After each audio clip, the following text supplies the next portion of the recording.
Hello बच्चों, कैसे हो तुम लोग। आज कॉन्सेंट्रेशन टर्म्स पढ़ेंगे, ठीक है। कॉन्सेंट्रेशन टर्म्स, तो chapter name is mole concept.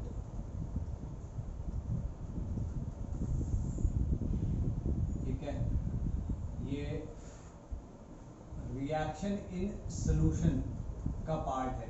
अब ये रिएक्शन इन सोल्यूशन क्या होता है ये भी थोड़ा हम देखेंगे,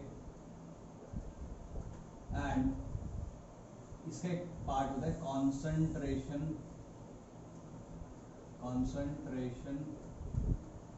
टर्म्स, ठीक है।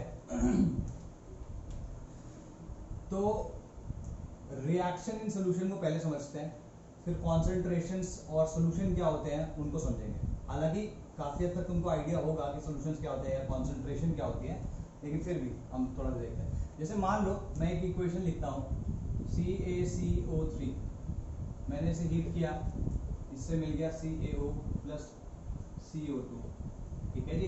ये अपने आप में कंप्लीट इक्वेशन है, कंप्लीट रिएक्शन है। ये रिएक्शन को करने के लिए अगर मान लो मैं एक पीटरी डिश में थोड़ा सा CaCO3 रखूँ और उसको बर्नर के ऊपर रख दूँ तो ये रिएक्शन हो जाएगी। तो इस रिएक्शन को होने के लिए किसी मीडियम की जरूरत नहीं है, किसी मीडियम की जरूरत नहीं है, ठीक है। It can happen on its own. लेकिन मान लो कि मैं ये वाली रिएक्शन की बात करता हूँ, let's say I am talking about this reaction, ठीक है। ये रिएक्शन क्या है, अगर तुम ध्यान से देखो तो this is a neutralisation reaction between HCl and NaOH, ठीक है। अच्छा, HCl ऐसा तो है नहीं कि प्योर मैंने HCl डाल दिया होगा या प्योर NaOH डाल दिया होगा।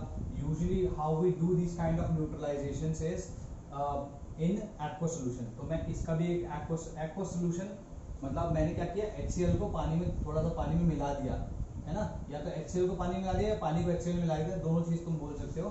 तो उसका एक ऐसे कोई सोल्यूशन बनाया और इसका भी कोई सोल्यूशन बनाया, दोनों को मिलाया और फिर ये रिएक्शन हो गई, ठीक है। तो तुम देखोगे कि ये रिएक्शन को होने के लिए एक मीडियम की जरूरत है, which is liquid medium, which is water in this particular case. इसके केस में वाटर इज दैट मीडियम। तो इन जनरल देयर आर, जो मैं बोल रहा हूँ ना, ये एग्जांपल्स मैं जो दे रहा हूँ, you need to write these examples, क्योंकि आज से 6 महीने बाद या 3 महीने बाद भी तुम इस चीज को पढ़ोगे तो ये रिएक्शंस लिखी होंगी, यू वुड नॉट नो कि व्हाट दीज रिएक्शंस मीन या what am I trying to convey using these reactions, है ना। तो क्या करने का है, जो भी मैं बोल रहा हूँ साथ साथ लिखते भी रहना है, ठीक। So most of the reactions in chemistry need a particular medium to take place. तो वो solid, liquid, gas में से तीनों में से एक हो सकता है। Solids में movement of ions या electrons बहुत मुश्किल होता है। Gases तो छोड़ दो, gases की reactions की अलग कहानी होती है। जो मोस्टली हम बात करेंगे जिन reactions की, वो liquid medium में हो रही होगी, और मोस्टली उस लिक्विड मीडियम में जो लिक्विड होगा दैट विल बी वाटर। इसलिए हम वाटर वाले जो मीडियम को बोलते हैं एक्वस मीडियम, ठीक है। एक्वस मीडियम, ये तुमने पहले भी सुना होगा कभी, एक्वस मीडियम, ठीक है जी। क्लियर हो गई बात। तो since these reactions take place in a liquid medium, how do, the question is how do we control the amount of reactants reacting with each other. भाई जैसे अगर मान लो मैं तुम्हें कहता हूं कि इसका 1 मोल है, भाई इसके हिसाब से क्या है, 1 मोल रिएक्ट विद दिस 1 मोल, तो अगर मैं 1 मोल दोनों के डाल दूंगा तो दोनों कंप्लीटली रिएक्ट कर जाएंगे, है ना, ठीक है। तो कंप्लीटली रिएक्ट कर जाएंगे कि नहीं कर जाएंगे, गुड। अच्छा, अब जब क्योंकि ये कंप्लीटली रिएक्ट कर सकते हैं, ठीक, तो मुझे तो पता नहीं कि मैंने इसमें 1 मोल डाला, इसका 1 मोल डाला, अगर प्योर डाला होता तो, लेकिन अभी तो मैंने सोल्यूशन में डाला ना, मुझे कैसे पता कि मैंने 1 मोल ही डाला है ना, मुझे कैसे पता चला। तो लेट्स से मैंने क्या किया कि 2 अलग अलग केसेस किए। मैंने क्या किया, इसका 1 मोल डाला मैंने 500 ml H2O, इसका लेट्स से इसका मैंने 1 मोल डाला इन 1000 ml H2O में, ठीक। तो यही रिएक्शन कराने के लिए, यही रिएक्शन जो मैंने भी कराई, उसके 1 मोल कंज्यूम करने के लिए मुझे इसके कितने वॉल्यूम चाहिए होगा इस वाले रिएक्शन का। कंसीडर करना कि इसमें 1 मोल तुम डालोगे तो वॉल्यूम टोटल 500 ml ही रहेगी, कंसीडर ऐसा करना। तो 500 ml इसके चाहिए होंगे 1 मोल के लिए, क्योंकि 500 ml में 1 मोल है, ठीक। अच्छा, इसके कितना चाहिए होंगे, इसके 1000 ml चाहिए होंगे। क्लियर होगी बात। तो हम देख रहे हैं कि जिस तरीके का हमने सोल्यूशन बनाया है, जिस तरीके से हमने इसको इस लिक्विड मीडियम में डिसॉल्व किया है, जिस अमाउंट में डिसॉल्व किया है, उस पर डिपेंड करता है कि हम इसकी वॉल्यूम कितनी लेते हैं, है ना। सेम वे अगर मैं इसके 500 में ले लूँ, बोलूंगा कि भाई 1 मोल और 1 मोल तो रिएक्ट कर रहा है, 1:1 का रेशियो है, तो वॉल्यूम का 1:1 रेशियो ले लेते हैं, 500 and 500। तो 500 में इसके तो 1 मोल है, लेकिन इसके 500 में कितना मोल है NaOH का, हाफ, है ना। तो तब ये रिएक्शन ऐसी नहीं होगी। तो कहने का मतलब ये है कि depending on the amount of this compound, या जो भी तुम रिएक्टेंट कह लो, depending on the amount of reactant that has been dissolved in the liquid medium, ठीक है, द एक्सटेंट या the amount of product will be formed, the amount of product will be formed. ठीक, एक case में अगर मैं इसके 500 ml इसके 1000 ml लेता हूं तो इसका 1 मोल मिलेगा, उसका भी 1 मोल मिलेगा। लेकिन अगर एक केस में इसके 500 ml लेता हूं, इसके 500 ml लेता हूं, तो इसमें ये के इसके हाफ मोल रहेंगे, इसके 1 मोल रहेगा, तो इसका भी हाफ मोल मिलेगा, उसका भी हाफ मोल मिलेगा, और इसका हाफ मोल बच जाएगा। Got it. हालांकि इसको अभी इतना डेप्थ में समझने की जरूरत नहीं है, सिर्फ और सिर्फ मैं इसलिए बता रहा हूं ये कि तुम्हें ये अंदाजा, जब लिक्विड सॉल्यूशन तुम बना के रिएक्शन करवा रहे हो, तो तुम्हें अंदाज होना चाहिए कि तुम्हें जो रिएक्टेंट उसमें प्रेजेंट है वो कितना है, ठीक है। तभी तो हम बता पाएंगे ना कि भाई प्रोडक्ट अल्टीमेटली कितना बन रहा है। Got it. नाउ राइट, ठीक है, that because of this reason we need concentration terms, because of this reason we need concentration terms. पहली चीज ये लिखो, और सेकंड चीज लिखो कि these reactants dissolved in a liquid medium, these reactants dissolved in a liquid medium is what is called a solution. HCl plus water solution, NaOH plus water solution, ठीक है। तो बेसिक लेवल पे इनके mixture को ही solution कहेंगे, इनके mixture को ही solution कहेंगे, ठीक। अब ठीक है, ये क्लियर हो गया बात। तो mixture of reactant plus the liquid medium, इस केस में एक्वस है, इसलिए मैं वैसे एक्वस इसलिए नहीं बोल रहा क्योंकि हर जगह एक्वस नहीं होगा, कुछ और भी हो सकता है। तो mixture of reactant in the mixture of reactant with the liquid medium is called a solution, ठीक है।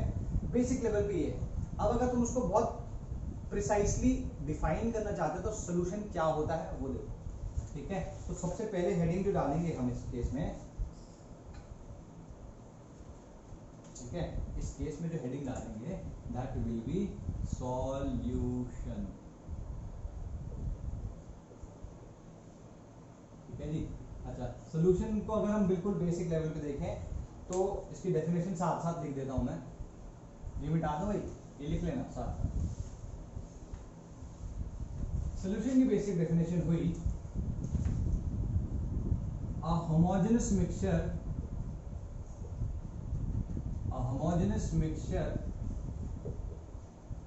of two or more substances,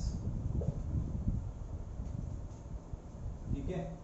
एक होमोजेनस मिक्सचर, दो या दो से ज्यादा सब्सटेंसेस का, ठीक है, known as substances known as components, ठीक है, components which two or more substances which lose their identity and cannot be separated using simple methods easily,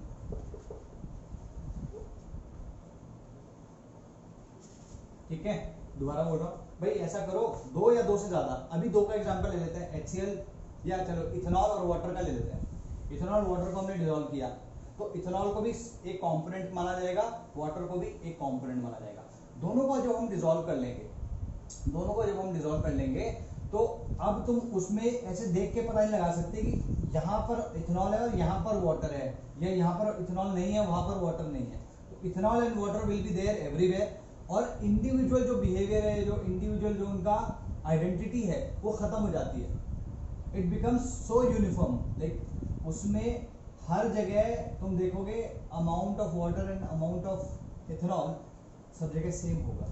clear होगी बात. और ये एक बार आइडेंटिटी लूज कर दी तो वो कुछ एक नया चीज बन गई. उस नई चीज को हम सोल्यूशन कहते हैं, और उस सोल्यूशन को अब सिंपल मेथड से सेपरेट कर पाना मुश्किल होता है. जैसे अगर तुम पानी और ये इथेनॉल का जो सोल्यूशन है उसे फिल्टर पेपर के थ्रू डालो तो पूरा का पूरा सोल्यूशन ऐसा सच निकल जाएगा, वहां पे सेपरेशन होगा ही नहीं. ठीक है. दूसरी चीज इसमें जो जानने वाली है वो ये है कि solution has first same phase throughout.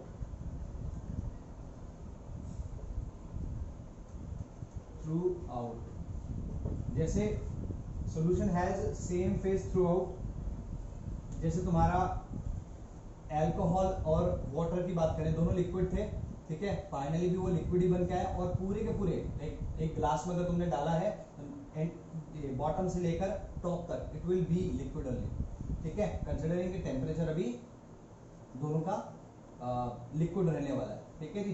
Clear होगी बात. पहली चीज तो फेस सेम रहेगा थ्रू आउट. ठीक है. Second thing will be properties will be uniform properties. Uniform properties की बात करें तो यूनिफॉर्म प्रॉपर्टीज की बात करें तो जैसे अगर तुमने पानी और चीनी का एक घोल बनाया, मान लो तुम नींबू पानी बना रहे हो घर पे, तो नींबू पानी बनाने के लिए क्या करते हो भाई, सबसे पहले चाशनी बनाते हो. तो पानी नॉट दैट एग्जैक्टली चाशनी, बट तुम क्या करते हो, पानी लेते हो, उसमें चीनी घोलना शुरू कर देते हो. चीनी घोलते रहते हो अच्छे से. तो सबसे पहला सोल्यूशन क्या बना, वाटर और चीनी का. ठीक है. तो ये शुगर सोल्यूशन जो है, ये अगर तुम इस ही को 4 अलग अलग छोटे छोटे ग्लासेस में डाल दो, ठीक है, या 4 छोटे छोटे यूटेंसिल्स में डाल दो, तो तुम देखोगे चारों के चारों में जो मिठास है या जो कॉन्सेंट्रेशन है, ठीक, of all these 4 different utensils या जो liquid in the different solutions in the different utensils will be same. ऐसा तो नहीं होता ना कि तुम एक बड़ा सा मग लो, उसमें तुमने चीनी मिला दी और तुमने एक कोने से उसका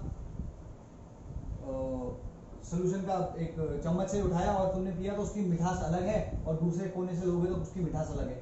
मिठास सब जगह सेम रहेगी. तो just an example of this कि उसकी जो प्रॉपर्टीज होती है वो यूजुअली यूनिफॉर्म होती है. तीसरी चीज जो इंपॉर्टेंट हमें जानने वाली है वो है कि जो इनका रिलेटिव अमाउंट है that will very within a particular range. The amount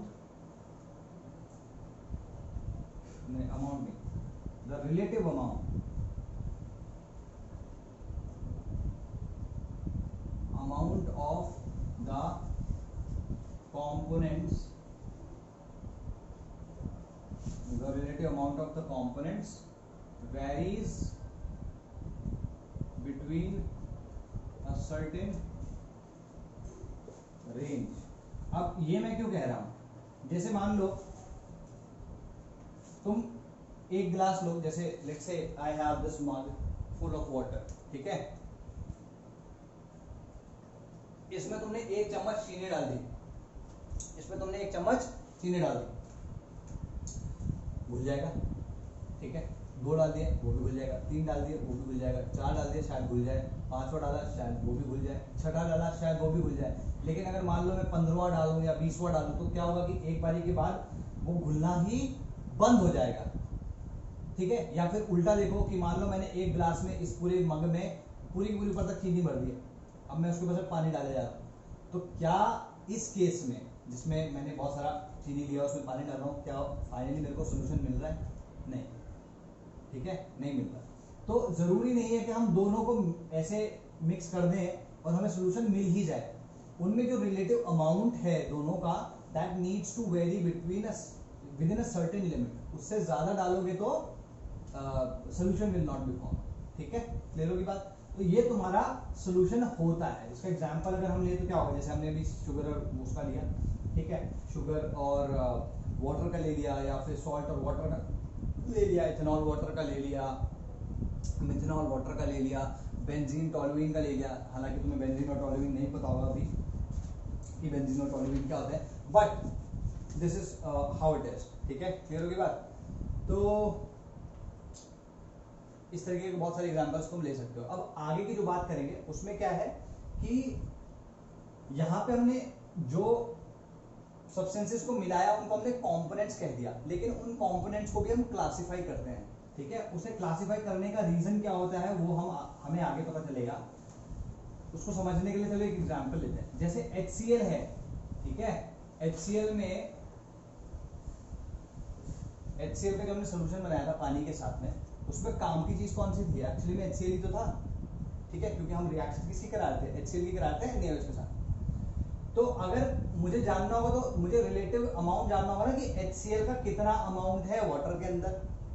तो अगर ऐसा है तो मुझे HCl को कोई एक पर्टिकुलर नाम देना पड़ेगा और वाटर को कोई एक दूसरा पर्टिकुलर नाम देना पड़ेगा। तो नाम किस तरीके से दिए जाते हैं वो देखो भाई, सोल्यूशन अगर है, ठीक है, सोल्यूशन अगर है तो सोल्यूशन के दो कंपोनेंट्स एटलीस्ट होते हैं, एक होता है सॉल्यूट और एक होता है सॉल्वेंट। ठीक है, बहुत ही लूज सी डेफिनेशन अगर बताऊं तो प्रेजेंट इन लोअर क्वांटिटी, जो भी कंपोनेंट, मैं दो कंपोनेंट की बात कर रहा हूं एट द मोमेंट, जो भी कंपोनेंट लेसर अमाउंट में पड़ा हो, प्रेजेंट इन लोअर क्वांटिटी, ठीक है, वो तुम्हारा सॉल्यूट हो जाएगा। और डेफिनेटली जब ये लोअर क्वांटिटी में तो सॉल्वेंट किस में होगा?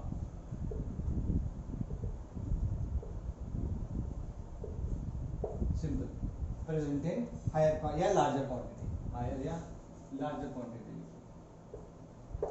ठीक है जी, सिंपल है। लेकिन ये भी इनफ नहीं होता। इसके लिए जैसे मान लो तुम्हारे पास 60% इथेनॉल सोल्यूशन है, इसका मतलब क्या हुआ? 60% इथेनॉल है तो 40% वाटर है। एक चीज जो मैं अभी बोल रहा हूं इसको नोट करके इसके बाद लिख लेना, वो ये कि कहीं पर भी अगर सॉल्वेंट या मतलब जो लिक्विड मीडियम मेंशन्ड नहीं होगा वहां पर liquid medium will be water और जो सोल्यूशन होगा वो aqueous solution of that component कहलाएगा। जैसे अगर मैं यूरिया की बात करता हूं तो aqueous solution of urea, sugar की बात करता हूं तो एक्वस सोल्यूशन ऑफ यूरिया। ठीक है जी, ओके। ये 40% हो गया। ठीक है जी, अगर मान लो ये 40% लेता मैं इथेनॉल तो इसका मतलब क्या होता? ये 60% हो जाता। तो अगर यहाँ पे देखो ये ज्यादा है ये कम है तो मैं यहाँ पे कह सकता हूँ कि ये सॉल्वेंट है बाय द अबाउट डेफिनेशन, और ये इसको क्या कह सकते हैं? इसको सॉल्यूट कह सकते हैं बाय द अबाउट डेफिनेशन। इस केस में उल्टा हो जाएगा, इसको सॉल्यूट कहना पड़ेगा और इसको सॉल्वेंट कहना पड़ेगा। ठीक, लेकिन अगर मान लो 50-50% हो जाए दोनों के दोनों, 50% इथेनॉल एंड 50% H2O, तो यहाँ पे जरूरी नहीं है कि हम इस एक को सॉल्यूट एक को सॉल्वेंट कह सकें। ये भी सॉल्यूट हो सकता है, ये भी सॉल्यूट हो सकता है, ये भी सॉल्वेंट हो सकता है। तो जो मान लो अगर ये इसे तुम सॉल्यूट कह रहे हो तो तुम इसे सॉल्वेंट कह सकते हो, इसको सॉल्वेंट कह रहे हो तो इसको सॉल्यूट कह सकते हो। क्लियर होगी बात? ठीक है, क्लियर? अच्छा, इसकी एक दूसरी खासियत भी होती है, वो ये कि final phase of the solution, phase जो सॉल्यूशन का फेज होगा वही सॉल्वेंट का phase, final phase of the solution is the same as that of solvent.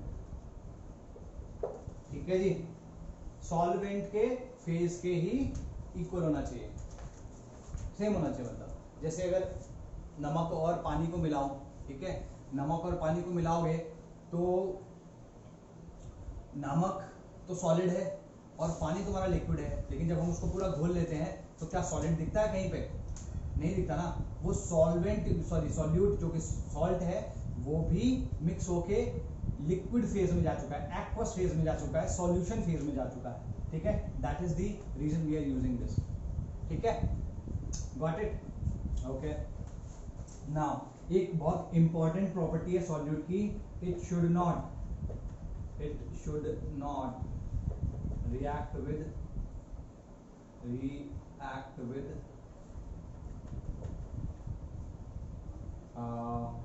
The solvent. ये सॉल्वेंट के साथ रिएक्ट नहीं करना चाहिए। अगर रिएक्ट करेगा तो सोल्यूशन शायद ना मिले या कुछ और सोल्यूशन मिल जाए, है ना। जो सोल्यूशन हम चाह रहे थे, जिस सॉल्व्यूट को हमने डाला था उसका सोल्यूशन ना मिले, किसी और चीज का सोल्यूशन मिल जाए। ठीक है, तो क्लियर होगी बात। So these are the examples. ठीक, अच्छा एक चीज और, इसका एग्जाम्पल अगर हमें लेना हो तो जैसे सॉल्ट सॉल्यूशन है, तो सॉल्ट इसमें क्या है, सॉल्यूट है। In general salt will be lower in lower quantities, और जो सॉल्वेंट होगा वो क्या होगा, इस केस में H2O होगा। या अगर मान लो मैं यूरिया सॉल्यूशन की बात कर रहा हूं, तो यूरिया क्या हो गया इसमें, सॉल्यूट, और वाटर सॉल्वेंट। ठीक है, ये इन जनरल लिख रहा हूं, जरूरी नहीं है। वैसे भी अगर तुम देखो तो उल्टा तो नहीं हो सकता ना कि सॉल्ट के अंदर पानी हो, that will not be called a solution. ठीक है जी, at least it will not be a liquid solution, और कुछ नहीं तो। ठीक, अच्छा अभी सॉल्यूशंस तो हमने डिफाइन कर लिए, सॉल्यूशंस के पार्ट भी हमने डिफाइन कर लिए, जो कंपोनेंट्स की हम बात कर रहे थे। Let's talk about the types of solution. ठीक है, तो टाइप्स ऑफ सॉल्यूशन आएगा, इसको मिटा रहा हूं भाई।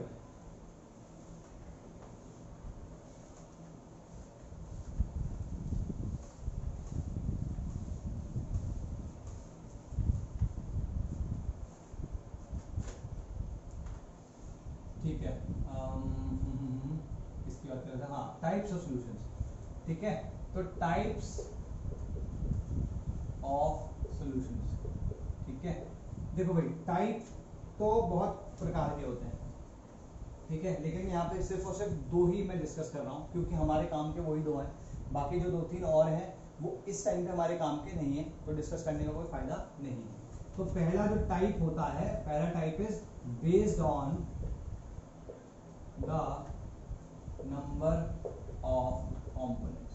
मतलब कंपोनेंट्स कितने हैं उसके बेस पे ही डिसाइड होगा। ठीक है, तो कंपोनेंट्स का कौन कौन, जैसे नंबर ऑफ कंपोनेंट्स, मान लो ए 2 कंपोनेंट्स। ठीक है, 2 कंपोनेंट्स का मतलब हुआ बाइनरी सॉल्यूशन। बाई मतलब 2, बाइनरी सॉल्यूशन। ठीक है, इसमें क्या होगा, इसमें एक सॉल्यूट एक सॉल्वेंट। ठीक है, इसका एग्जांपल क्या हुआ, जब तुम नींबू पानी बना रहे थे, है ना, जब तुम नींबू पानी बना रहे थे तो तुमने क्या किया, सबसे पहले चीनी और पानी मिलाया। ठीक है, तो लेट्स से उसी एग्जांपल को कंसीडर करते हुए तुमने क्या किया, शुगर प्लस H2। ठीक है, अच्छा अगर मान लो ऐसा सॉल्यूशन हो जिसमें 3 कंपोनेंट हो, 3 कंपोनेंट्स आ जाए। ठीक है, 3 कंपोनेंट्स है, तो उसको हम कहेंगे टर्नरी सॉल्यूशन। ठीक है, टर्नरी सॉल्यूशन। इसमें क्या होगा, 2 सॉल्यूट होंगे, तो 2 सॉल्यूट, 2 सॉल्यूट्स और 1 solvent. Are we clear, 2 solute 1 solvent. ठीक है, अब इसी को वही इसी एग्जांपल को आगे बढ़ा। भाई नींबू पानी अगर तुम बनाओगे तो अभी चीनी तो डाल ली, लेकिन नींबू भी डालोगे, तो इसमें कंसिडर करो कि एक शुगर एक सॉल्वेंट है और लाइम जूस एक दूसरा वो है सॉल्यूट, और water again is the solvent. ठीक है, अच्छा अब इसी में अगर मान लो मैं कहूंगी 3 नहीं 4 कंपोनेंट है, तो हम इसको कहेंगे हम क्वाटरनरी।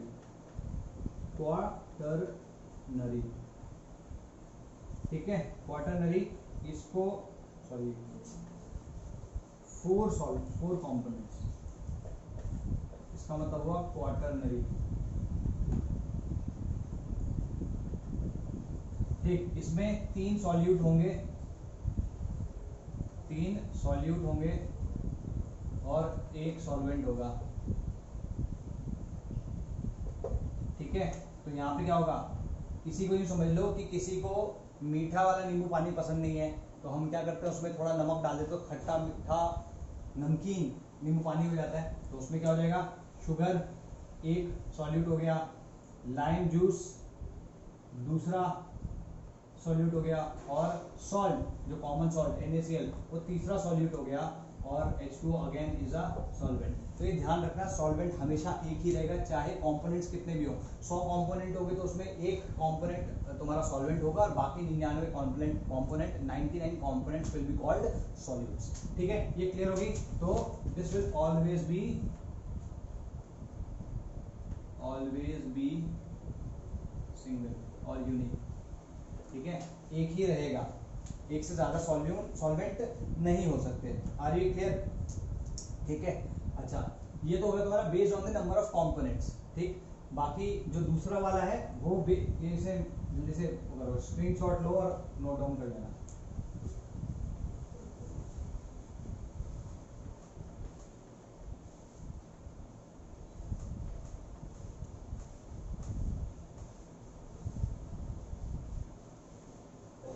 ठीक है, बेस्ड ऑन दी,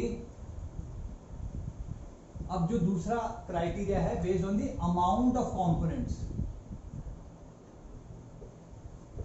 ठीक है, ये तुम पहले भी शायद कहीं ना कहीं देख ही चुके होगे। ये इसके हिसाब से दो प्रकार के होते हैं। दो प्रकार के कौन से? एक तो हो गया ए, इसको हम कहते हैं डाइल्यूट सोल्यूशन,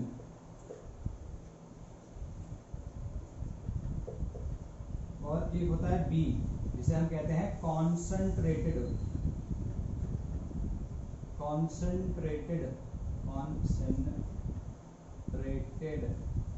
सोल्यूशन।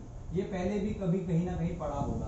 तो इसको यूजुअली लिखा होता है ऐसे दिल डाइल्यूट, और इसे लिखा होता है कॉन्सेंट्रेटेड। ठीक है, तो डाइल्यूट सॉल्यूशन कौन से हुए? जिसमें relative amount of solute is low, और ये कौन से हुए? जिसमें relative amount of solute is high. ठीक, तो relative amount of solute is very low. ठीक है, तो इसमें क्या होगा? Relative amount of solute is high. ठीक है जी, ये जैसे वेरी लो की अगर मैं बात कर रहा हूं तो मैं रिलेटिव अमाउंट बोल रहा हूं, दोनों के दोनों में ये ध्यान रखो। रिलेटिव अमाउंट लो होने का मतलब क्या हुआ? जैसे मान लो तुम्हारे पास एक गिलास पानी है, ठीक है, उसमें लेट्स से कि 10⁻⁻6 ग्राम्स ऑफ एनी सोल्यूट है। ठीक है, तुम लोग सर ये तो एक गिलास में इतना सही तो है, तो आप इसे अमाउंट ऑफ सॉल्यूट लो भी तो कह सकते थे। ठीक है, लेकिन अगर तुम ध्यान से देखो कि एक लेक है फॉर एग्जाम्पल, और उस लेक में 1 क्विंटल नमक है, फॉर एग्जाम्पल 1 क्विंटल नमक है, तो लेक जैसे तुम्हारी नैनी लेक है जो ना, नैनी झील जिसको बोलते हैं, मान लो वही है, उसमें सिर्फ 1 क्विंटल नमक पड़ा है। तो as compare to the water, वो 1 क्विंटल जो कि दिखने में तो बहुत सारा होगा, लेकिन as compare to that water it is nothing. Getting my point? तो उस केस में भी, जो पहले केस में जिसमें मैंने एक ग्लास के अंदर 10⁻⁶ ग्राम्स ऑफ सॉल्ट रखा, और दूसरा केस जिसमें मैंने नैनी झील में 1 क्विंटल नमक डाल दिया। ठीक है, तो दोनों के दोनों केसेस में जो सॉल्यूशन तैयार होगा वो डाइल्यूट सॉल्यूशन ही कहलाया जाएगा, क्योंकि relative amount of solute with respect to the solution volume और the amount of solution is low.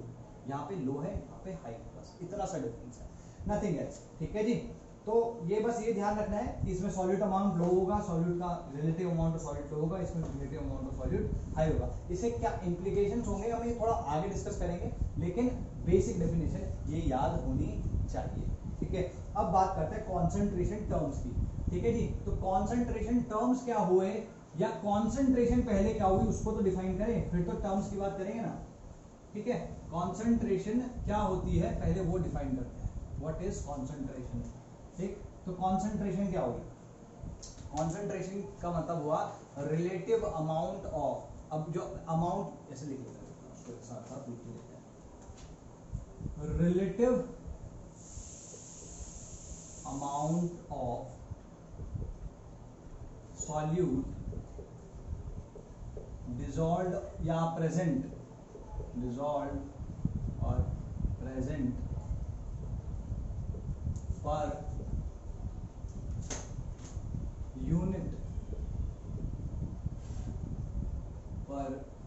Unit amount of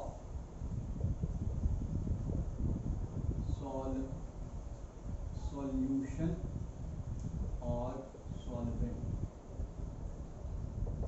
ठीक है जी, जब यहाँ पे मैं रिलेटिव अमाउंट कह रहा हूं तो इस रिलेटिव अमाउंट का मतलब क्या हुआ?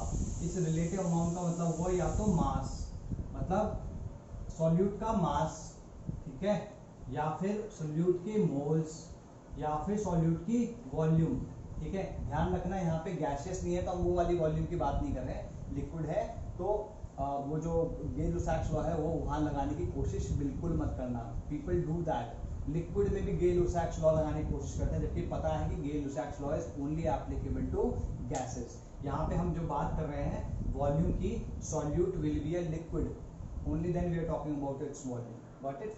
ओके, ठीक है, रिलेटिव अमाउंट ये, और यहाँ पे जो यूनिट अमाउंट की बात कर रहे हैं ये भी मास हो सकता है, मोल्स हो सकते हैं, या वॉल्यूम हो सकता है। ठीक है जी, और ये वॉल्यूम, मास, मोल्स यूजुअली सॉल्यूशन के होंगे एक्सेप्ट फॉर वन केस जिसमें इंस्टेड ऑफ मास, मोल और वॉल्यूम ऑफ द सॉल्यूशन यहाँ पे मास ऑफ सॉल्वेंट यूज किया जाता है।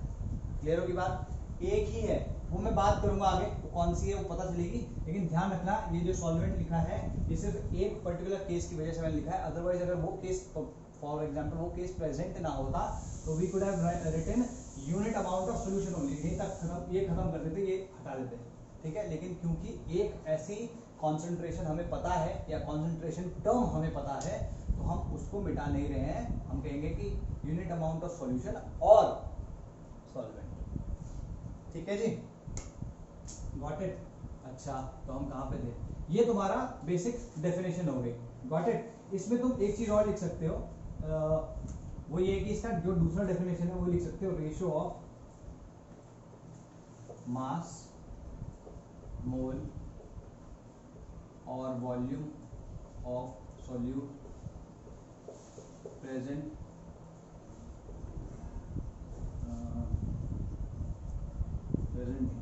Ratio of mass, mole, volume of solute with that of the mass, mole, volume of solution और सॉल्वेंट।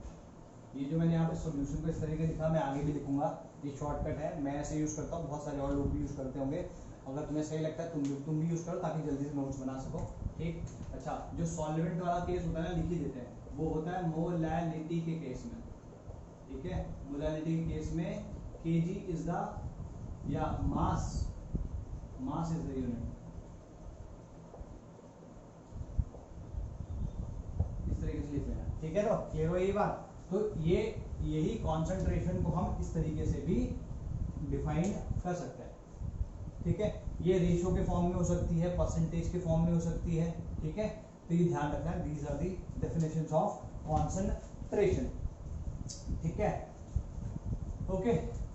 एक last चीज इसमें जो जानने की है वो ये है कि it is always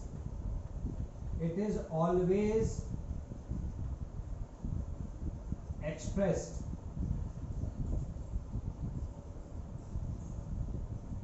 in terms of solute के टर्म्स में ही डिफाइन करेंगे। अगर मैं कहता हूं कि मतलब जो ये रिलेटिव अमाउंट ऑफ सॉल्यूट की बात हो रहा है तो हमेशा ऊपर रेशियो में ऊपर जो होगा न्यूमरेटर में हमेशा सॉल्यूट की टर्म होगी, उस सॉल्वेंट की टर्म नहीं होगी। क्लियर होगी बात? हालांकि कभी कभी क्वेश्चन में थोड़ा सा ट्विस्ट करने के लिए ऐसा दे देता है, लेकिन इसका मतलब ये नहीं कि सॉल्वेंट के टर्म्स में डिफाइन होती है सॉल्यूशन कॉन्सेंट्रेशन, कभी भी नहीं। सॉल्यूट के टर्म्स में डिफाइन होती है, लेकिन कभी कभी क्वेश्चंस में दे देता है। ठीक है, it is always expressed in terms of solute unless otherwise mentioned. ठीक है, इसलिए अनलेस अदरवाइज मेंशन लिखा रहा हूँ, क्योंकि कभी कभी क्वेश्चन में सॉल्वेंट के रिस्पेक्ट में दिया होता है। Got it? ठीक है जी, एक क्वेश्चन करेंगे ऐसा तो तुमको समझ में आएगा। ठीक है, ओके। नाउ इसका फॉर्मूला लिख लेते हैं। इसको मिटा रहा हूँ भाई मैं, नीचे वाले इसको ही मिटा देते हैं। इनफैक्ट लेट्स, ठीक, यहाँ पे अगर मैं इसका फॉर्मूला लिखूँ तो क्या आएगा? कॉन्सेंट्रेशन ऑफ, ये कॉन्सेंट्रेशन को इस तरीके से लिख रहा हूँ मैं, solute, concentration of solute is W। देखो हम इस तरीके से मास में करते ही थे, मास ऑफ एनीथिंग, तो जैसे मास ऑफ ए तो W A लिखते थे ना, तो मास ऑफ सॉल्यूट हो गया अपॉन, मास भी लिखना चाहिए इनफैक्ट, इसको अभी मास किस लिख सकते हैं, इसको लिखो मास मोल वॉल्यूम ऑफ सॉल्यूट, ठीक है, upon mass mole volume of solution और सॉल्वेंट। ठीक है, तो this is the basic definition. Concentration को अगर हम डिफाइन करेंगे तो हम इस तरीके से बेसिक डेफिनेशन ये लिख सकते हैं, या इसका बेसिक फॉर्मूला लिख सकते हैं। हालांकि कुछ कुछ चेंजेस में भी आएंगे, लेकिन बेसिक लेवल पे तुम इसको कह सकते हो that is the concentration of concentration formula. ठीक है, जो फार्मूला हम कॉन्सेंट्रेशन को एक्सप्रेस करने के लिए यूज करेंगे। अच्छा, अगर स्कूल में होगा तो ये सब चीज़ें लिख सकते हो। ठीक है, एनसीईआरटी में देख लेना, अगर कुछ डिफरेंस हो तो बता लेना, अदरवाइज वैसे एनसीईआरटी में कोई डिफरेंस नहीं होगा। बेसिक चीज़ उसमें जो डेल्ट हुए थे वो मैं यहाँ पे कराते ही जा रहा हूँ, हालांकि इसके ऊपर जो भी लेवल होगा वो डेफिनेटली हम करेंगे। ठीक है, नाउ आगे, ठीक है, ये क्लियर होगी मेरी बात? एक कन्वेंशन जो कि मैं यूज करता हूँ उसको मैं तुम्हें बता देता हूँ, वो है ये कि ए जो मैं यूज करता हूँ, कैपिटल ए, वो सॉल्वेंट को रिप्रेजेंट करने के लिए यूज करता हूँ। और अगर मैं जी ए लिख रहा हूँ या तो क्या होगा? मास, जी ए मतलब ग्राम्स ऑफ सॉल्वेंट, या अगर मैं एन ए लिख रहा हूँ तो मोल्स ऑफ सॉल्वेंट। ठीक है, अगर मैं बी लिखूंगा तो बी लिखूंगा सॉल्यूट के लिए। ठीक है, तो जी बी लिख रहा हूं तो क्या आएगा? Grams of solute.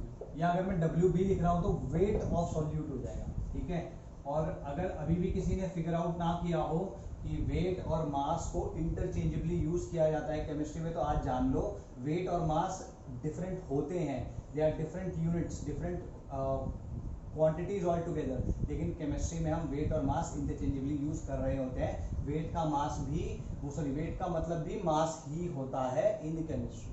ठीक है, NB means moles of solute. ठीक है जी, are we clear? Solvent, solute, blah blah blah. ठीक है, क्लियर होगी बात? अब हम बात करेंगे इंडिविजुअल कॉन्सेंट्रेशंस की। ठीक है, इंडिविजुअल कॉन्सेंट्रेशन, अच्छा इंडिविजुअल कॉन्सेंट्रेशंस कौन कौन सी है?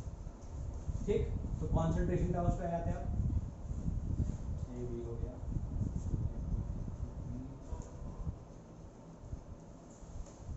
ठीक, अब कॉन्सेंट्रेशन टर्म्स क्या हुई? कॉन्सेंट्रेशन टर्म्स हुई दोज टर्म्स या दोज या टर्म्स, कॉन्सेंट्रेशन टर्म्स के लिखेंगे terms used to express the concentration of a solution। ठीक है, ये concentration terms हुई, got it? तो concentration terms को जो क्लासिफाई करने का तरीका है वो क्या है? ऐसे करके उसे दो ग्रुप में बांट दिया मैंने। ठीक है, ऐसे ग्रुप ए में और ग्रुप बी में, ग्रुप बी। ठीक है जी, कॉन्सेंट्रेशन टर्म्स कुल मिला के 11 तरीके की हैं। 11 तरीके से ज्यादा की तुम्हें कहीं नहीं मिलेगी। 11 तरीके जो मैं लिखवा रहा हूँ उससे ज्यादा कहीं नहीं मिलेगी। और हाँ, जरूरी नहीं है कि वो 11 की 11 ही हर जगह यूज हो रही हो, 5 या 6 से ज्यादा यूज कहीं नहीं होती। ठीक है, 5-6 के अलावा यूज नहीं होती। और इस चैप्टर में जो यूज होने वाली है वो कौन सी है वो बताऊंगा। तो जो ग्रुप ए वाली होती है हम उनको कहते हैं, ये होती है वॉल्यूम डिपेंडेंट, वॉल्यूम डिपेंडेंट, और इसको हम कहते हैं मास डिपेंडेंट, मास डिपेंडेंट। ठीक है जी। अच्छा, वॉल्यूम डिपेंडेंट क्यों बोल रहे हैं या मास डिपेंडेंट में क्यों हमने इसको क्लासिफाई किया, क्योंकि अगर वॉल्यूम डिपेंडेंट होगी, और वॉल्यूम क्या करती है, टेम्परेचर के साथ चेंज हो सकती है वॉल्यूम। अगर किसी चीज को तुम हीट करते हो तो जनरली वो एक्सपैंड कर जाती है, और उसे कूल करते हो तो जनरली कॉन्ट्रैक्ट कर जाती है। तो क्या हुआ, वॉल्यूम अगर चेंज होगी तो इस कॉन्सेंट्रेशन पे भी फर्क पड़ेगा। तो हम कह सकते हैं that these are temperature dependent. ठीक है, क्योंकि ये मास डिपेंडेंट है और टेम्परेचर के साथ में मास चेंज नहीं होता, तो these will be temperature independent. भाई मास चेंज नहीं होगा ना तो कॉन्सेंट्रेशन भी चेंज नहीं होगी, जो वैल्यू ऑफ कॉन्सेंट्रेशन है वो चेंज नहीं होगी, तो टेम्परेचर इंडिपेंडेंट हो जाएगा। ठीक है, और इसका एक जो और रीजन है इन दोनों को ऐसे सेपरेट करने का, वो है कि to convert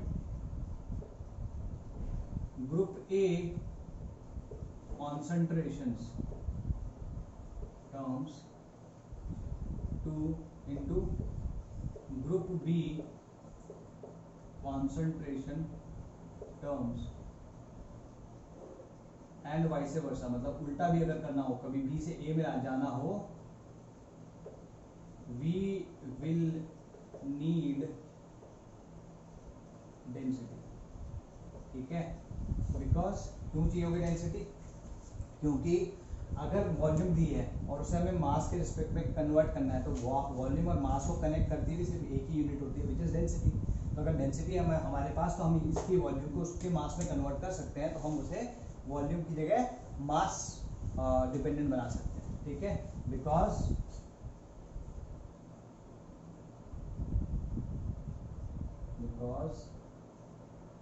density connects mass and volume। ठीक है, तो अगर यहाँ से यहाँ जाना है तो डेंसिटी यूज होगी, यहाँ से जाना है तो डेंसिटी यूज होगी। ठीक है जी। अब वो जो यूनिट्स हैं वो है कौन कौन सी, वो देखिए भाई। इसमें जो सबसे पहली आती है that is called volume by volume. इसको कहते हैं परसेंटेज बाय वॉल्यूम, या इसका शॉर्ट फॉर्म हो गया परसेंटेज वॉल्यूम बाय वॉल्यूम। कहीं किसी दवाई के पीछे लिखा देखा होगा तुमने, इनफैक्ट जो तुम्हारी होम्योपैथी की दवाइयाँ होती है ना, जो टिंक्चर्स होते हैं, वो उसमें ऐसे लिखा होता है। सेकंड जो है तुम्हारा वो है परसेंटेज वेट बाय वॉल्यूम। ठीक है, इसको यूजुअली जो दर्शाते हैं वो ऐसे दर्शाते हैं। ठीक है, थर्ड जो इसमें है दैट इज मोलैरिटी। ये सबसे इंपॉर्टेंट है भाई, इस चैप्टर के लिए तो सबसे इंपॉर्टेंट है, और 11th 12th दोनों में काफी अच्छा रोल प्ले करती है। Fourth is formality, fifth is normality. ठीक है ना, फॉर्मेलिटी क्या है, नॉर्मेलिटी क्या है, वो हम देखेंगे। नॉर्मेलिटी इस चैप्टर में डिस्कस नहीं करेंगे। इसका जो मोल कॉन्सेप्ट 2 होता है, मोल कॉन्सेप्ट 1 है, तो मोल कॉन्सेप्ट 2 है जिसमें ऑक्सीडेशन नंबर, ये सारी की सारी चीजें हम डिफाइन करते हैं, उस चैप्टर में हम नॉर्मेलिटी को पढ़ेंगे। ठीक है, हालांकि इसकी बेसिक डेफिनेशन मैं यहाँ लिखवा दूंगा। Formality is basically the same as molarity, क्योंकि यहाँ पे moles, molarity moles of molecules या मोल्स ऑफ दो सब्सटेंसेस जो एग्जिस्ट करते हैं मोल्स में, सॉरी जो एग्जिस्ट करते हैं मॉलिक्यूल्स में। और फॉर्मेलिटी का फॉर्मूला सेम होता है, लेकिन इसमें हम उन सब्सटेंसेस की बात कर रहे हैं जो कि फॉर्मूला यूनिट्स के जैसे एग्जिस्ट करते हैं इंस्टेड ऑफ मॉलिक्यूल्स। ठीक है, तो ये फॉर्मूला यूनिट्स और मॉलिक्यूल्स मैंने तुम्हें एक बार करवाया हुआ है इसी लेक्चर सीरीज में। ठीक है, I think it is the 5th और द 6th लेक्चर इस सीरीज का। ठीक, ये 5 ये हो गए। इधर के जो है वो 6 होते हैं, which is percentage weight by wait या परसेंटेज बाय वेट, इस तरीके से लिखा होता है ये। ठीक है जी। सेकेंड इज मास फ्रैक्शन, हालांकि बहुत रेयरली मैंने इसे यूज होते देखा है, लेकिन कभी कभी इस तरीके से भी दे सकता है। थर्ड इज मोल फ्रैक्शन, ये पहली बार तुम वो कर रहे होगे, ये भी काफी इंपॉर्टेंट है। और जो दूसरी इंपॉर्टेंट है वो है मोलैरिटी। ठीक है, मोलैरिटी मतलब कोई सही से बोलने वाला इंसान बोलेगा मोलैरिटी, और जो तोतला होगा वो बोलेगा मोलैलिटी, ठीक है। अगर मोलैलिटी को कोई तोतला बोलेगा तो कैसे बोलेगा, मोलैलिटी। तो मोलैलिटी और मोलैलिटी दोनों डिफरेंट चीजें हैं, ठीक, डिफरेंट कॉन्सेंट्रेशन टर्म्स है। मोलैलिटी को ऐसे मैं रेफर जैसे करता हूँ कि आर से रुड़की, मोलैलिटी रुड़की, और मोलैलिटी एल से लखनऊ, ठीक है। तो ये क्या पता मेरे बोले से भी कभी तुमको मोलैलिटी मोलैलिटी सुनाई दे और कभी मोलैलिटी मोलैलिटी सुनाई दे, ठीक है। तो मैं जब भी बोलूंगा तो कोशिश करूंगा कि इस तरीके से डिफरेंशिएट कर दूं। फिफ्थ होता है पीपीएम, पार्ट्स पर मिलियन, और सिक्स्थ होता है पार्ट्स पर बिलियन, ठीक है।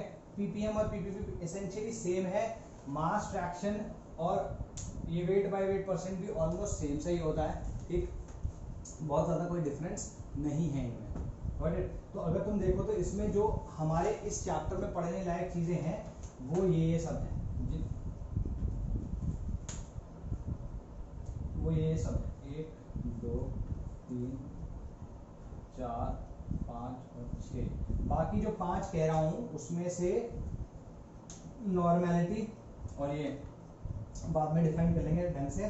Formality is the same as molarity और mass fraction is almost the same as percentage weight by weight. तो जब मैं कराऊंगा तब समझ में आ जाएगा कि क्या मैं what do I mean by this, ठीक है। तो let's start with group A. क्या टाइम हो गया है, 46। I think we'll be able to do few, ठीक है। तो ग्रुप ए का फर्स्ट कौन सा था, वॉल्यूम बाय वॉल्यूम,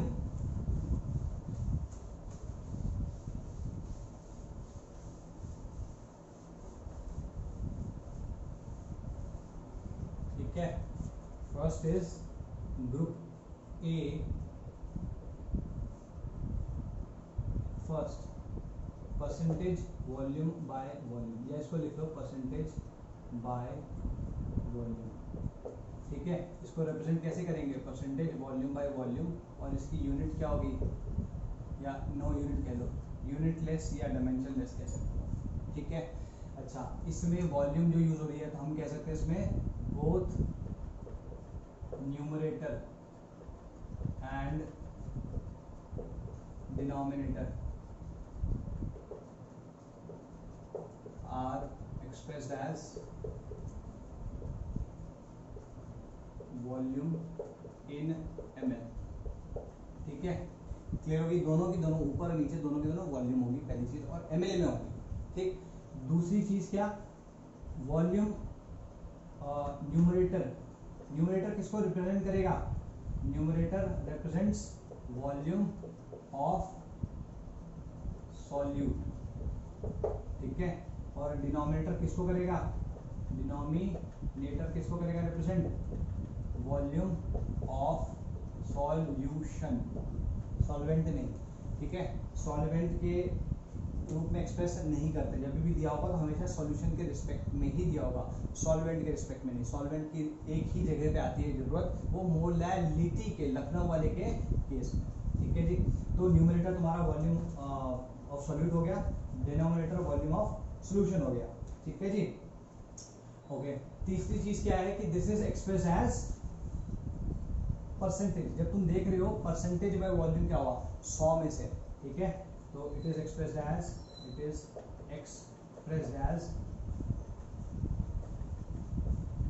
परसेंटेज, ये ध्यान रखना, it is expressed as percentage. तो इसमें कुछ चीजें ये हो गई। अब इसकी डेफिनेशन देख लेते हैं, व्हाट इज द डेफिनेशन। देखो, परसेंटेज वॉल्यूम बाय वॉल्यूम का मतलब क्या होगा, volume of solute in ml present in 100 ml of the solution, ठीक है।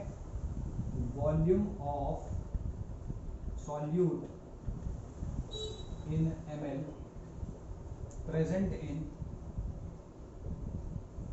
100 ml of solution, ये ध्यान रखना है, ठीक है। इसका अगर मैं फॉर्मूला लिखूंगा तो फॉर्मूला कैसे लिखूंगा, फॉर्मूला मैं यहाँ लिख रहा हूँ, ठीक है।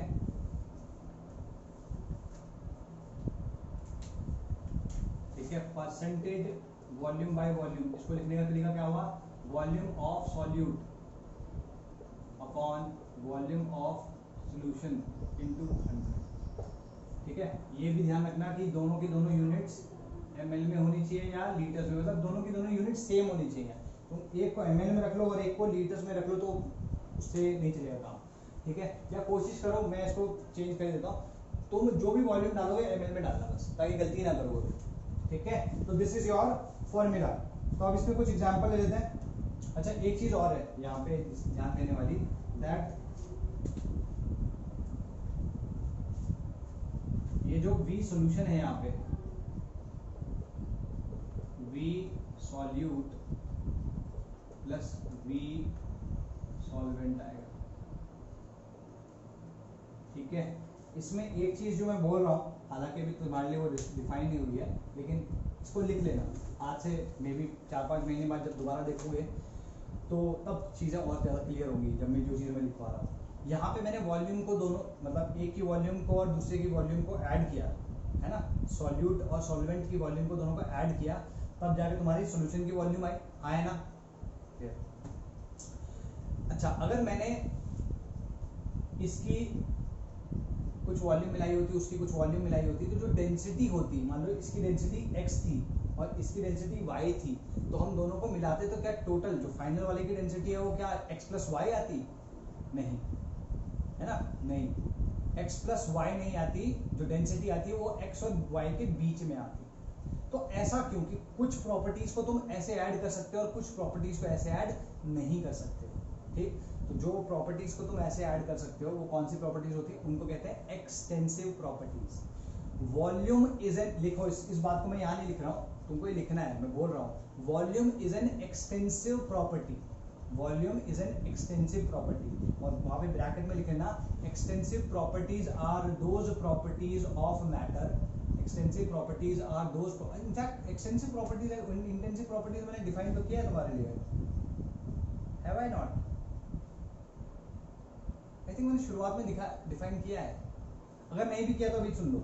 Extensive properties are those properties of matter which are dependent on mass, which are dependent on mass. अगर तुम बात करो मास की, तो डेफिनेटली मास पे डिपेंडेंट है, लेकिन वॉल्यूम की बात करो तो अगर मैं 1 किलो पानी ले रहा हूँ तो उसकी वॉल्यूम कुछ है, अगर मैं 2 किलो पानी ले रहा हूँ तो डेफिनेटली उसकी वॉल्यूम बढ़ चुकी होगी, है ना। तो वॉल्यूम डिपेंडेंट हो गई ना, वॉल्यूम नहीं, वॉल्यूम मास डिपेंडेंट हो गई कि नहीं, ठीक है। अगर मैं डेंसिटी की बात करूं, मैं एक ग्लास में 1 लीटर पानी लिया है, दूसरे ग्लास में 2 लीटर पानी लिया है, अगर इस ग्लास में सेम टेम्परेचर है, सेम टेम्परेचर एंड प्रेशर है, तो इस ग्लास में अगर मैं पानी की डेंसिटी लूं तो जो इसमें आएगी वही दूसरे वाले ग्लास में भी आएगी, है ना। तो density does not depend on mass.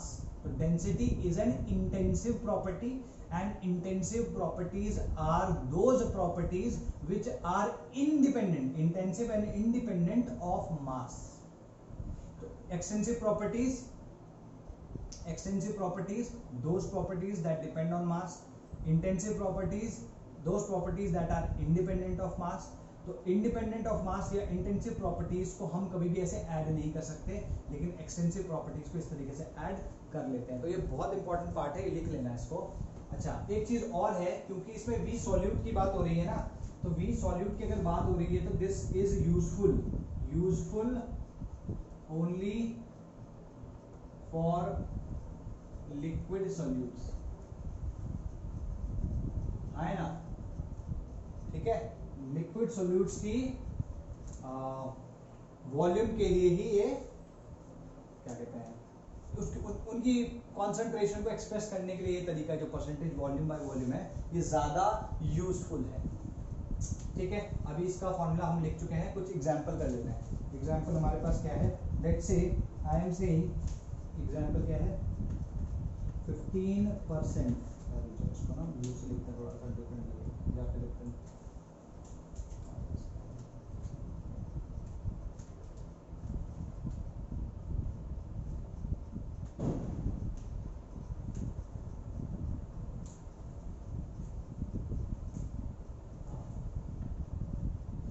Fifteen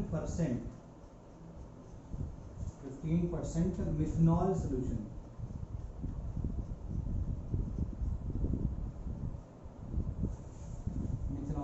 इसका मतलब क्या हुआ पहले तो ये देखो। 15% मिथनॉल सोल्यूशन का मतलब हुआ 15 ml of methanol in 100 ml of solution. अब क्योंकि यहाँ पे मिथनॉल सोल्यूशन लिखा है और कोई सॉल्वेंट बताया नहीं, तो हम इसको एज्यूम करेंगे एक्वस सोल्यूशन है। तो हम ये भी कह सकते हैं इसमें कि 15 ml ऑफ मिथनॉल इन, अगर 100 में से 15 ml मिथनॉल है तो बाकी कितने बचे 85, तो 85 ml ऑफ वाटर। ठीक है, हमेशा ध्यान रखना इसमें जो चेंज इन वॉल्यूम होगा, मतलब शुरुआत में जो हमने मिलाया वही फाइनल आना चाहिए। ठीक है, there will be no change in volume, ये you have to assume that, you have to assume that there will be no change in volume, जो शुरुआत में वॉल्यूम मिलाओगे वही फाइनल आएगी। ठीक है जी, ये तुम्हारा इसका मतलब हो गया। ठीक है, इसका दूसरा मतलब ये, अगर मान लो मैं तुम्हें 200 ml देता हूँ सोल्यूशन के, तो इसका मतलब क्या हुआ, यहाँ पे 30 ml of methanol in 200 ml of. ठीक है, या फिर मैं उल्टा कर दूं, मैं बोलूं मेरे पास 20 ml सोल्यूशन है, तो इसके कितने आएंगे, तब मिथनॉल कितना होगा, कितने ml होगा। तो देखो इसको करने का तरीका क्या है, या तो तुम इस फॉर्मूले को लगा लो, अगर मैं 20 ml सोल्यूशन की बात कर रहा हूं तो तुम्हारा परसेंटेज कितना है 15, तो वो परसेंटेज v बाई वी की जगह लिख लिया। अच्छा, वॉल्यूम ऑफ सॉल्यूट नहीं पता हमें, तो v हमें नहीं पता, अपॉन वॉल्यूम ऑफ सॉल्यूशन कितना दिया है 20 इंटू 100, ये कितना आ जाएगा 5 3, तो v जो वॉल्यूम ऑफ मिथनॉल होगा that will come out to be 3 ml। ठीक है, सीधे सीधे फॉर्मूला लगाया, या फिर अगर तुम्हें फॉर्मूला नहीं लगाना है,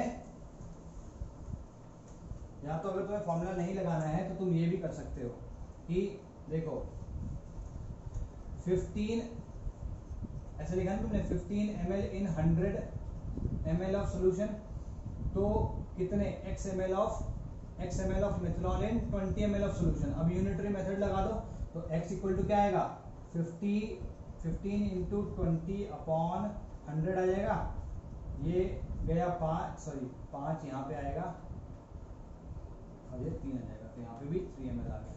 तो जो v है, v या x v लिखिए उसको, ताकि कंफ्यूजन ना हो कि x कहाँ से आएगा। ठीक है जी, ये क्लियर हुई बात। दोनों तरीके से कर सकते हो, और यूनिटरी मेथड बहुत आसान तरीका है, एकदम बिल्कुल बेसिक तरीका है, और फिजिकल केमिस्ट्री में बहुत यूज होता है। तो आदत बनाना तो इसकी भी बना सकते हो। ठीक है, दूसरा क्वेश्चन देखते हैं जरा।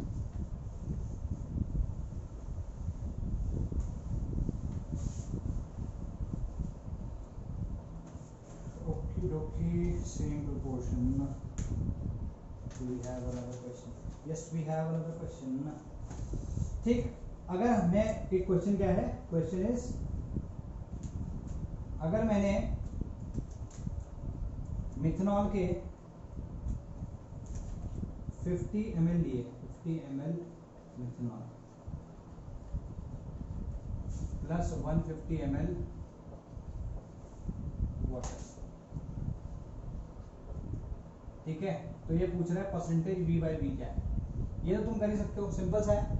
क्या करना है भाई, परसेंटेज v बाई वी है, सॉल्यूट क्या है इसमें मिथनॉल, सबसे पहले वो आइडेंटिफाई कर लो, और सॉल्वेंट क्या है वाटर। सोल्यूशन की वॉल्यूम कितनी होगी, सॉल्वेंट प्लस सॉल्यूट, तो 50 प्लस 150 200, तो हम कह सकते हैं percentage v by we will be equal to 50, क्योंकि सॉल्यूट ये है, अपॉन 50 प्लस 150 इंटू 100, कितना है 25%।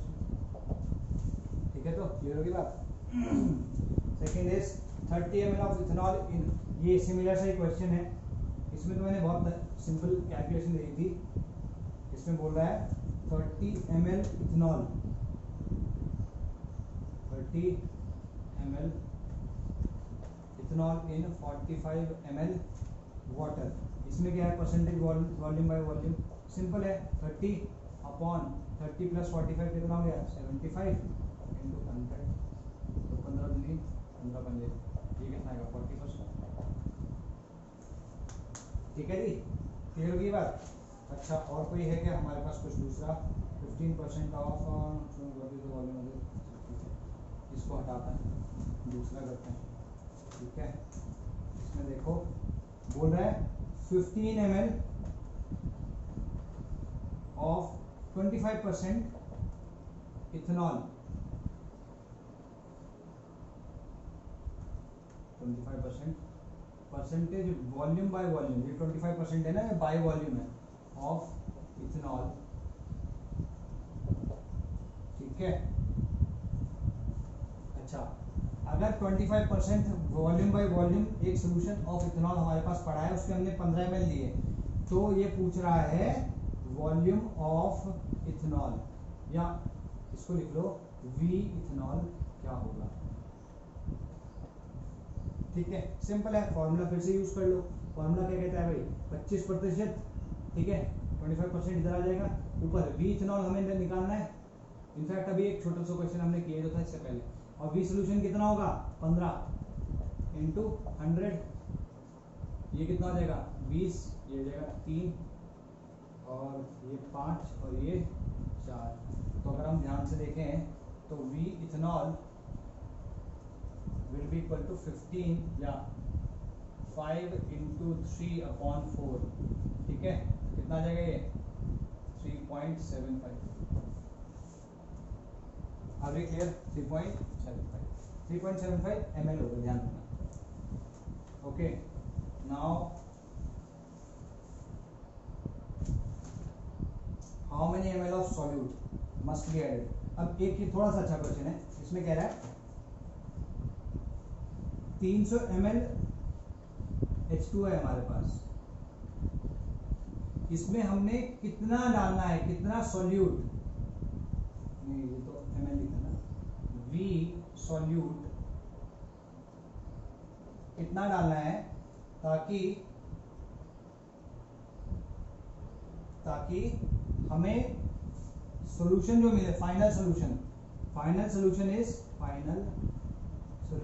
Is 80% by volume of water. दोबारा से बोल रहा हूँ, हमारे पास 300 ml थे पानी के, हमने उसमें कुछ 20 ml सॉल्यूट डाला, और फाइनल जो हमें सोल्यूशन आया है that is 80% by volume of water, ठीक है। तो अब मुझे बताओ कैसे सॉल्व करोगे इसे। इसमें अगेन फॉर्मूला लगा सकते हैं, ठीक है, परसेंटेज V बाय V इधर रखेंगे और V सॉल्यूट ऊपर रखेंगे, नीचे V सॉल्यूट प्लस 300 है ना, total solute, total volume of the solution क्या होगी, V सॉल्यूट प्लस 300 इंटू 100, ऐसे तो रखोगे। लेकिन तुम परसेंटेज V बाय V की जगह रखोगे क्या 80? नहीं, मैंने तुम्हें क्या बताया था, in general the concentration is expressed in terms of the solute, लेकिन यहाँ किसके टर्म्स में एक्सप्रेस की गई है, वाटर के टर्म्स में, विच इज द सॉल्वेंट, ठीक है। तो तुमको क्या करना पड़ेगा, यहाँ पर percentage by volume of water दिया है ना, अगर वो 20% है, therefore percentage by volume of solute क्या होगा भाई, अगर ये 20% है तो सॉल्वेंट अगर सॉल्वेंट अगर 80% है तो सॉल्यूट कितना हो जाएगा 20%। तो जब हम फॉर्मूला लगाएंगे तो वहां लिखेंगे 20 equals to V solute upon V solute plus 300 into 100, ठीक है जी। यहाँ से 5 आ गया, अगर तुम देखो तो V प्लस 300, मैंने V लिख लिया V सॉल्यूट की जगह, और 5V, अगर तुम ध्यान से देखो तो V will be equal to 75, ठीक है। और अगर तुम ध्यान से देखो तो तुम इसको मेंटली भी कर सकते थे, ओरली भी कर सकते थे, ठीक है। तुम्हें ऐसे पेन चलने की जरूरत नहीं पड़ती। जैसे अगर तुम कह रहे हो कि 80% बाय वॉल्यूम ऑफ वाटर है, और वाटर की वॉल्यूम इसमें कितनी है 300, तो इसका मतलब क्या हुआ 300 का को 4 पार्ट्स मिले। इस वाटर और सॉल्यूट के बीच में रेशियो क्या होता 4:1 का, तो 4:1 मतलब ये कितना है 300, और 4:1 अगर सॉल्यूट की वॉल्यूम होती तो वो 75 आनी होती, तभी जाके 4:1 का रेशियो आता। मतलब इस तरीके से भी कर सकते थे इसको सिंपली।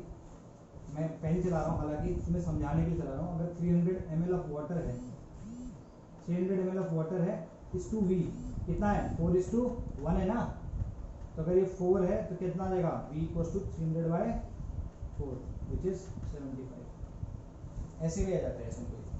तो ये चीजें धीमे धीमे आएंगी तुमको। अब नेक्स्ट जो है, ये समझ में आ गया कि नहीं भाई, वॉल्यूम बाय वॉल्यूम है, कुछ ऐसा था ही नहीं इसमें। अब जो नेक्स्ट है that is percentage weight by volume.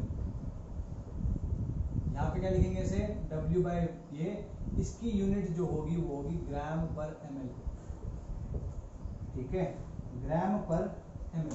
ये ग्रुप ए का सेकेंड है, ठीक है। एक एक करके सब चीजों को नापते चले जाते हैं। इसमें क्या है, पहली चीज तो परसेंटेज में ही एक्सप्रेस होगा, ठीक। ऊपर क्या दिया है, weight which will be in grams, ठीक।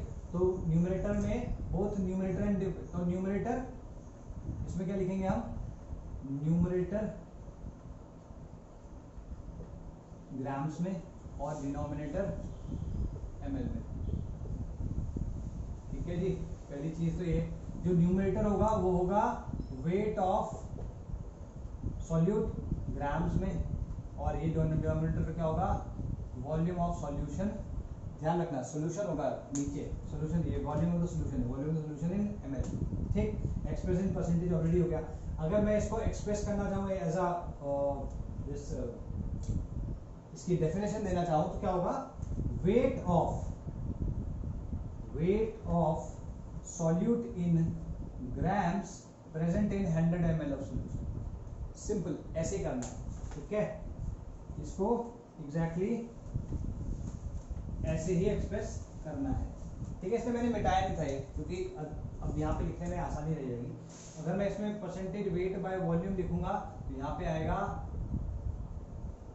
W सॉल्यूट इन ग्राम्स, ठीक है। यहाँ पर अगर तुम देखो इसकी जरूरत हमें नहीं पड़ेगी, इसमें हमें एक चीज ध्यान रखनी है, वो मैं बताऊंगा चलो अभी, ठीक है। लेकिन यहाँ पे क्या है, अगर तुम देखो तो यूजफुल किस किस के लिए है, useful for liquid solid and liquid both, दोनों के लिए ये यूजफुल है, ठीक है जी। और क्या कह रहा था मैं एक चीज, ठीक है। अगर हमें यहाँ पे वॉल्यूम दिया, मतलब अगर हमें परसेंटेज वेट बाय वॉल्यूम या परसेंटेज वॉल्यूम बाय वॉल्यूम दिया है, तो कभी भी हम मास ऑफ सॉल्वेंट नहीं जान पाएंगे। ध्यान रखना, mass of solvent we can not, नीचे एक लाइन लिख लेना है यहीं पे, इसके नीचे, we can not calculate the mass of solvent by the above information, ठीक है। अभी क्वेश्चन करने की कोशिश करते हैं, देखते हैं इसमें और कुछ है हमारे पास, ठीक। इसमें अगर मैं तुम्हें कहता हूँ क्वेश्चन या एग्जाम्पल समझ लो, 15% यूरिया इसका सॉल्यूशन, ठीक है, और ये बाय वेट है, ठीक है, बाय वेट सॉल्यूशन है। इसका मतलब क्या हुआ, इसका मतलब हुआ 15 ग्राम यूरिया इन 100 ml, तो इसको हम ऐसे भी लिख सकते हैं 30 gram urea in 200 ml solution. इसको हम लिख सकते हैं 150 gram urea in 1000 ml solution. इसको हम लिख सकते हैं 1.5 gram urea in 10 ml solution, ठीक है। तो तुमको ध्यान से देखो तो दिख रहा होगा कि जो भी यहाँ पे प्रोपोर्शन है उसी प्रोपोर्शन में कम या ज्यादा होता जा रहा है सॉल्यूट का अमाउंट, ठीक है जी। Are we clear about this, ठीक है। अगर मैं 5 ml में बोलूंगा तो क्या होगा, इसका भी हाफ हो जाएगा तो 0.75 ग्राम आ जाएगा, ओके, ठीक। अच्छा दूसरा देखते हैं,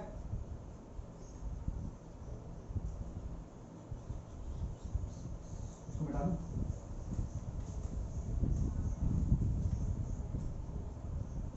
ठीक है। इसमें बोल रहा है, क्वेश्चन है 90 ग्राम ग्लूकोज हमने डाला और प्रिपेयर किया हमने क्या, 45% weight by volume glucose solution, ठीक है। दोबारा बोल रहा हूं, हमने, क्योंकि यहाँ पे सॉल्वेंट मेजर मेंशन नहीं है तो हम एक्वस या वाटर लेंगे, water is the solvent. 90 gram of glucose, ठीक है, इन वाटर, और वो जो फाइनल सोल्यूशन आया 45% आया, तो सिंपल है, फॉर्मूला लगा लो, है ना। क्या पूछ रहा है, अच्छा ये weight of the mass of the solution पूछ रहा है, मास ऑफ द सोल्यूशन पूछ रहा है, एक second, mass of the solution कैसे करेगा, वेट है ना, we can not calculate the mass, ये नो,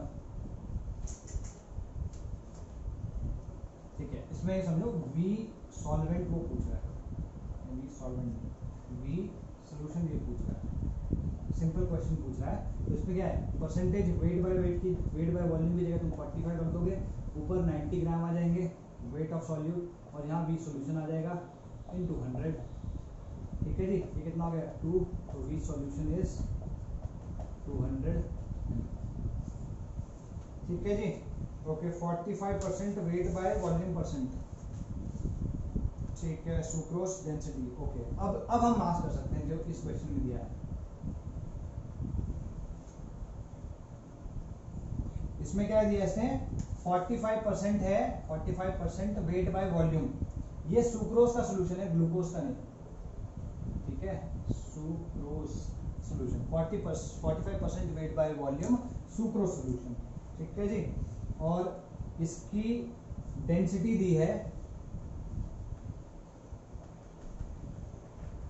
1.45 ग्राम पर ml।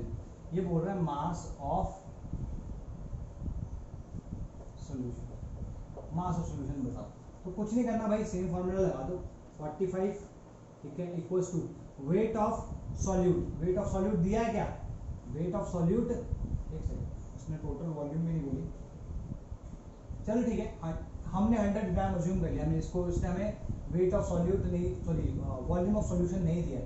तो लेट्स अज्यूम कि वॉल्यूम ऑफ सॉल्यूशन 100 ml है। ठीक है, तो इसका मतलब क्या हुआ, 45 ग्राम से सुक्रोज होगा उसमें, तो 45 ग्राम सुक्रोज अपॉन 100 इंटू 100। तो अगर तुम ध्यान से देखो इसमें क्या चीज पूछी है, 45% weight by volume of the sucrose, density is this, mass of the solvent। अच्छा, mass of the solvent तो पूछ रहा है, मैंने mass of the solution लिखा है, तो mass of the solvent पूछा है इसमें। तो इसमें वैसे फॉर्मूला यूज करने की जरूरत भी नहीं है, क्योंकि इसने वॉल्यूम ऑफ द सॉल्यूशन दिया ही नहीं है। तो कंसीडर करो कि 100 ml ऑफ द सॉल्यूशन है, उसमें 45 ml क्या है, 45 ml क्या है उसमें, सॉरी 45 ग्राम्स क्या है उसमें, सुक्रोज। ठीक है, हम लिख सकते हैं इसको 45 ग्राम सुक्रोज इन 100 ml सॉल्यूशन। ये क्लियर होगी भाई बात। अच्छा, क्योंकि इसकी वॉल्यूम दी है 101.45, तो अगर मैं इस वॉल्यूम को इसकी डेंसिटी से मल्टीप्लाई कर दूं तो मेरे को मास आ जाएगा। तो कितना आएगा मास, 100 into 1.45 which is equal to 145 gram of solution. ठीक है, इसमें से 45 ग्राम क्या है, 45 ग्राम सुक्रोज है इसमें, तो फिर वाटर कितना होगा, वाटर विल बी, या WH2O will be 145 minus 45 equals to 100 gram. ठीक है, क्लियर होगी बात। लास्ट क्वेश्चन है, इसमें क्या बोला उसने, इसमें उसने बोला कि मैंने 5 मोल ऑफ ग्लूकोज मिलाए। ठीक है, क्वेश्चन क्या है, 5 mole glucose in 1.1 kg of water. ठीक है, ये सॉल्वेंट है, सॉल्वेंट का मास दिया हुआ है। ठीक है, अगर इसकी डी जो है डेंसिटी 1.25 ग्राम पर ml है, तो इसका परसेंटेज वेट बाय वॉल्यूम निकालो। Good question. सबसे पहले हमारे पास क्या क्या इंफॉर्मेशन है वो देखो। 5 मोल अगर मैंने लिखा है तो मोल से मेरे को क्या मास मिल सकता है, सॉल्यूट ही तो है ये, तो मास ऑफ सॉल्यूट मिल सकता है। तो W solute will be equal to 5 into इसका molar mass, M glucose, capital M glucose कितना होता है, 180 होता है, अगर नहीं पता हो तो कितना हो गया, 900 ग्राम। तो W सॉल्यूट तो हमारे पास आ गया, तो हमारे पास W सॉल्यूट आ चुका है। ठीक है, अच्छा, अब अगर हमें V सॉल्यूशन मिल जाए तो हमारा काम बन जाएगा, हमें तो ये कैलकुलेट करना है। तो V सॉल्यूशन कैसे मिलेगा, अच्छा, इसमें 1.1 kg वाटर है, इसमें हमने कितना मोल्स या कितने ग्राम ऐड किया ग्लूकोज के, 900 ग्राम। तो therefore W of solution, weight of solution कितना आएगा, 1100 प्लस 900 2000 ग्राम है ना, वाटर का वेट प्लस ग्लूकोज का वेट, ये आ गया। क्लियर होगी भाई बात। ओके, अच्छा, अगर वॉल्यूम निकालनी है हमें सॉल्यूशन की, तो तो हमें अब क्या चाहिए होगा, अगर हम वेट को डेंसिटी से डिवाइड कर दे तो वॉल्यूम आ जाएगी, तो यह आ जाएगा W सोल्यूशन अपॉन डेंसिटी, तो 2000 अपॉन, अच्छा 1.25 है तो उसको मैं 5/4 लिख सकता हूँ, तो कितना आएगा 5 4 100, तो 1600 ml आ जाएगा। बी सोल्यूशन आ गया हमारा 1600 ml, बस हो गया काम। परसेंटेज वेट बाय वेट क्या आएगा, percentage weight by volume, sorry wait by wait में कितना आएगा 900 अपॉन 1600 इंटू 100, ठीक है 900 अपॉन 16 आ जाएगा, कैलकुलेट कर लेना बस, ठीक है। तो चलो भाई बाय बाय, आज के लिए इतना काफी है, ऑलरेडी आई थिंक 1 घंटा हो गया होगा। ग्रुप ए में मैंने 2 लिए हैं, कल मोलारिटी और उसके आगे की बातें देखेंगे। Hopefully in the next 2 lectures we will be able to complete this. चलो बाय बाय, टेक केयर।